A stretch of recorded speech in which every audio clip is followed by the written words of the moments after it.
l'heure de notre page africaine. On part pour commencer au Sénégal qui rejoint un cercle restreint, celui de pays producteurs de pétrole. Depuis ce matin, c'est une compagnie australienne qui est à l'œuvre au large de Dakar. Le projet vise une production de 100 000 barils par jour. Autant dire, Sarah Sako, que c'est un projet majeur pour le Sénégal. Tout à fait, Julien. On peut même parler d'une étape cruciale. Cette exploitation de pétrole, elle était attendue depuis plusieurs années. Elle avait d'ailleurs pris quelques retards, mais c'est désormais chose faite. Donc le premier baril de pétrole sénégalais est désormais sorti. Alors ce champ pétrolier, c'est le champ de Sangomar. Il se situe à 100 km au sud de Dakar, la capitale. C'est donc un champ pétrolier offshore. On y trouve également du gaz et c'est donc l'Australien Woodside Energy qui l'exploite et qui en détient 82% des parts.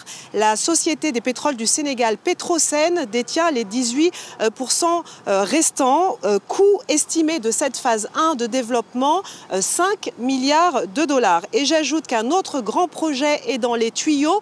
Il s'agit cette fois donc d'un champ gazier, Grand Tortue, qui se situe au large des eaux sénégalaises et mauritaniennes à la frontière. Là, il est attendu 2,5 millions de tonnes de gaz naturel liquéfié par an. Et cela devrait démarrer en fin d'année, donc dernier trimestre de l'année 2024. Il y a eu également du retard de ce côté-là, donc pas mal de nouvelles perspectives pour le Sénégal. Et justement, quelles retombées les Sénégalais espèrent-ils, Sarah ? Beaucoup d'attentes par rapport à ces hydrocarbures. Alors il faut savoir que les deux exploitations dont je vous parlais à l'instant, pétrole plus gaz, ont une estimation de revenus de 700 milliards de francs CFA par an.